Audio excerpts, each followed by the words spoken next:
Ya, Bismillahirrahmanirrahim. Assalamualaikum warahmatullahi wabarakatuh. Pada hari ini kita hari Selasa, tiga hari ke depan ya, Selasa, Rabu, Kamis, kita melakukan suatu kegiatan ya, berupa bimbingan teknis audit pengadaan barang dan jasa bagi para auditor ya, sejumlah 71 auditor ya kita. Maksudnya adalah untuk peningkatan kompetensi para auditor, peningkatan pengetahuan, meningkatkan wawasan, meningkatkan keahlian terkait dengan tugas dan fungsi sebagai auditor.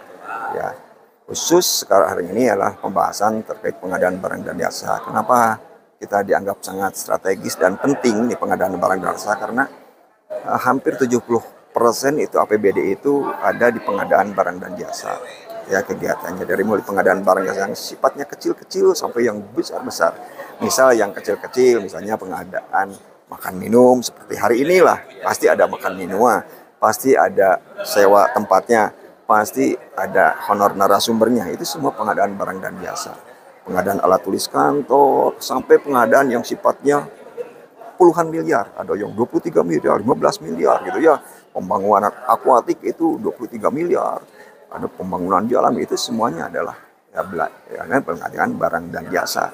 Tentunya proses-proses itu tahapan-tahapannya cukup panjang, dari mulai sisi perencanaan sampai ke pertanggungjawaban di akhirnya.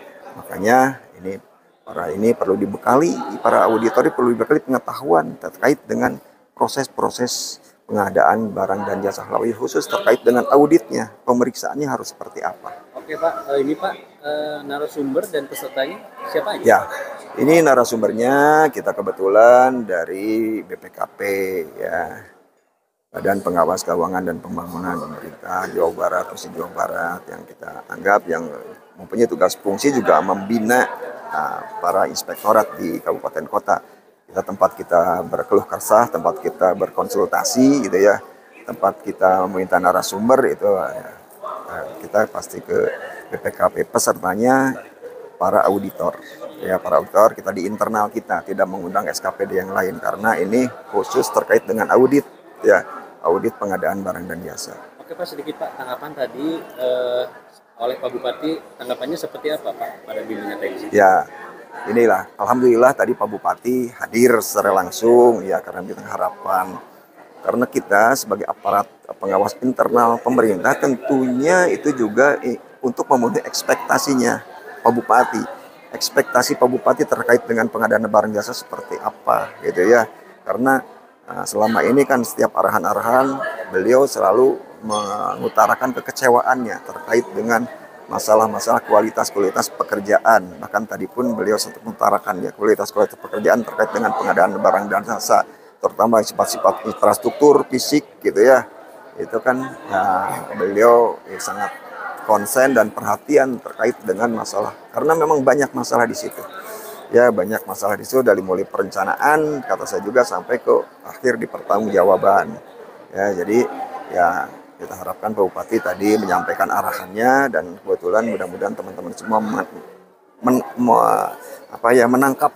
menangkap bahwa oh ya, arahan pimpinan terkait dengan ekspektasi pimpinan terkait dengan pengadaan barang dan jasa itu seperti apa. Oke Pak, ini Pak terakhir Pak, setelah bimbingan teknis untuk kedepannya apakah akan diterapkan ke semua yang bintek ini, dan terus harapan kedepannya seperti apa Pak? Ya, tentunya sebagaimana tadi arahan Pak Bupati bahwa bimbingan teknis diklat apapun bentuknya ya, workshop mau sosialisasi, itu arahan Pak Bupati kan terus digalakan dan terus diperbanyak untuk peningkatan keterampilan dari para auditor, tidak hanya terkait dengan pengadaan barang dan jasa saja. Itu ya, bahkan kita nanti di hari Senin minggu depan kita juga ingin ada semacam pelatihan terkait dengan audit kinerja.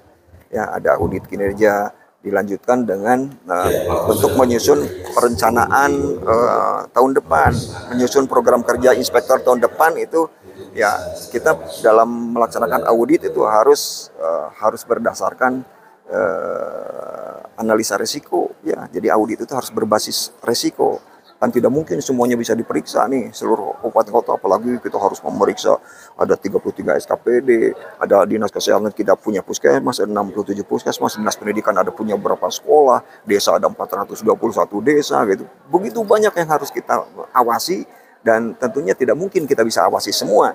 Nah, salah satunya ya kita menganalisis resiko-resiko mana sih yang banyak banyak masalah di situ gitu.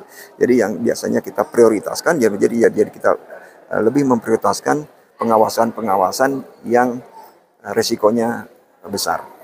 Siap, Pak. Ya.